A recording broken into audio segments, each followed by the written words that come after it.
Hi, welcome to my channel, and today I'm making this very quickly video about my Husqvarna 2000. It's this beautiful orange color that I got like 2 years ago. Unfortunately, the fixed cam at the back is broken, so I can only use the straight stitch for now on this machine. So I hope to get it fixed one day. So anyway, I'm gonna show you how to open. I'm gonna show you how to thread and some things that I like on this sewing machine. I hope you enjoy it. So at the side we have the thread tension. In the front we have the width and the length of the stitch, and then there it's the signs of the patterns this machine can make, and for that you're gonna need to have those kind of cams or pods that change at the back.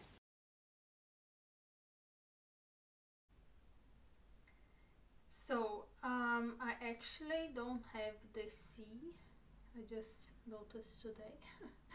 So anyway, if you, for example, you want this stitch here, that's this last one in A here, for example, and then you need to take the A1 and put it at the back,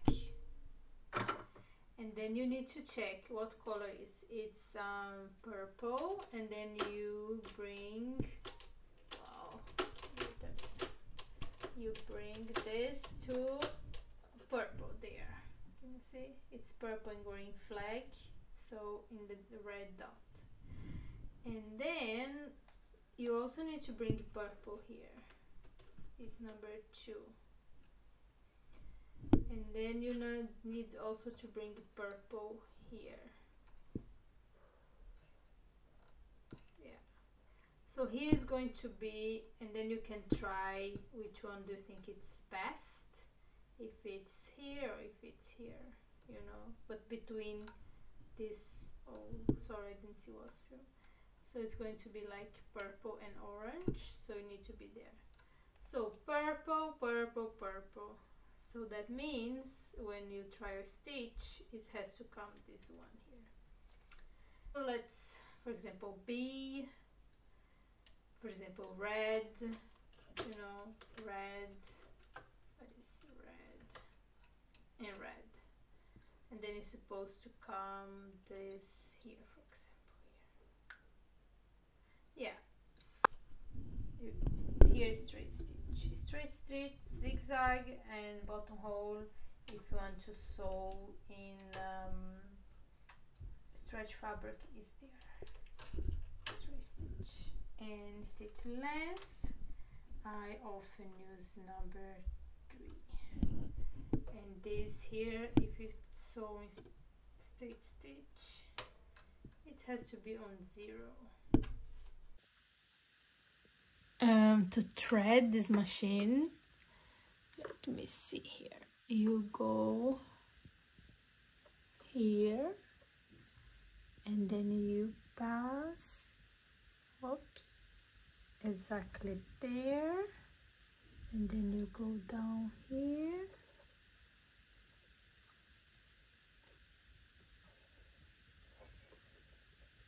then you go down there and there, and then you go. I'm not gonna do because I'm filming the same time. And now I'm gonna show you how to do the bobbin. And this machine, you do like, it's something here that you just like remove this to be easier.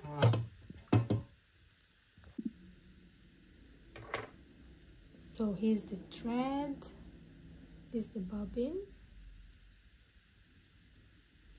and here's the bobbin. This one is the bobbin.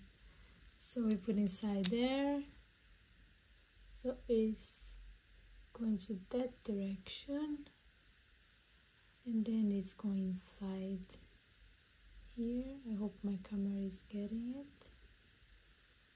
That is like that, Then you have to press this little thing here, and then you put inside there. I think for me it's going to be a little bit hard because I'm filming at the same time. There it is. And then when you do like this, here we go, you have both threads there. And this little thing here came with my machine actually. This I'll show you, because if it's too loose, this little how call this? I don't know actually. Screw, I guess. If it's very tight, and then it's going to be very hard for a machine to use. But if it's very loose, so this one is for that. That was too loose.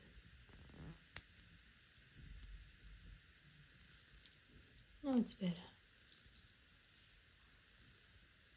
So I will show you how I open here to clean up a little bit. So it's very important to open this machine, especially if you just bought. And I know you came home and then you're very excited because you got this beautiful vintage sewing machine. But I would advise you to don't turn it on your machine yet.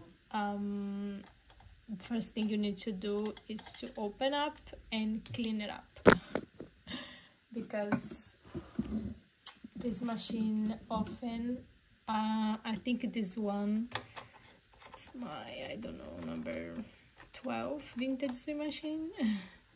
And every time I come home with a vintage sewing machine, I promise, and every time I open, they had so much dust inside. That is crazy. And actually this sewing machine here, this is not gonna open, so it has like a small metal thing here under. I can show you that you need to find to put it down before you open this here. So let me show you how I clean mine. Sorry, my camera will shake a little bit because I couldn't find a better place.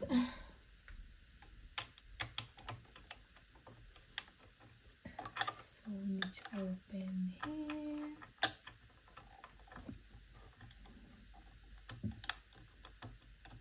I don't remember actually last time I cleaned mine, but I hope it's not too bad. It's so hard with my long nails actually, but it is. Yeah, it's clean. See, I think I cleaned it and I forgot. So, but often when you buy those machines, and then I remember this one has very much like dust and stuff like that. You also can take those 4 screws here and take this out and clean also inside there. So just remember to take a picture before you remove them, to remember where they were at the first place. You can, I often also when I buy a new sewing machine also remove those 2 and all this come out. It's so fun to see, but it's very easy to set up this part of the sewing machine again. It's like Lego.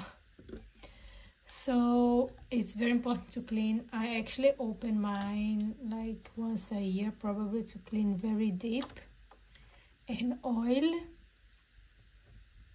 before I put inside the box again because I do rotation with my vintage sewing machines.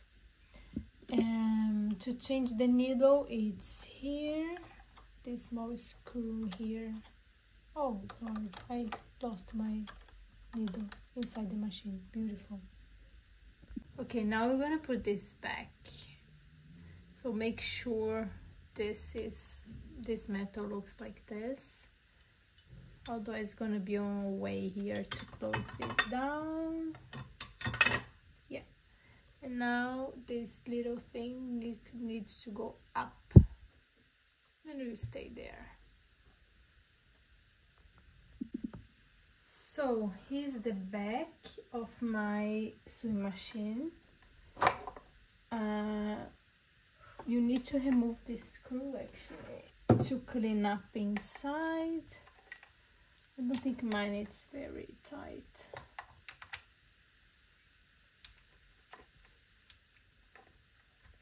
Oh my god, I'm closing instead of open.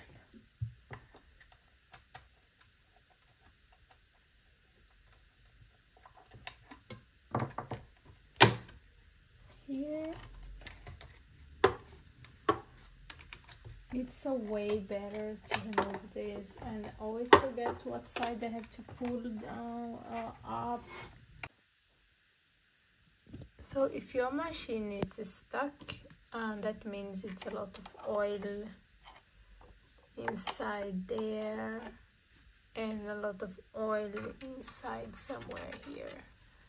So you need to try to clean up those oils and yeah, moisturize again with a new machine oil. So my machine inside actually looks pretty good because it's very clean and there's no old oils I see. When I oil that big metal at the back and those fabrics here, that's where I oil. Then I'm gonna close it up again.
Thread the bobbin, you need to put on the thread here, and then you go around this little thing here, and then this one here, and then this end on your bobbin, and then you're going to hear click. Actually mine you cannot hear click, but normally it's a click, but it's working. I take it off before I start sewing. I always do like this because sometimes it takes some time to go back to the machine. So this was my very quickly tutorial on my Husqvarna, and thank you for watching.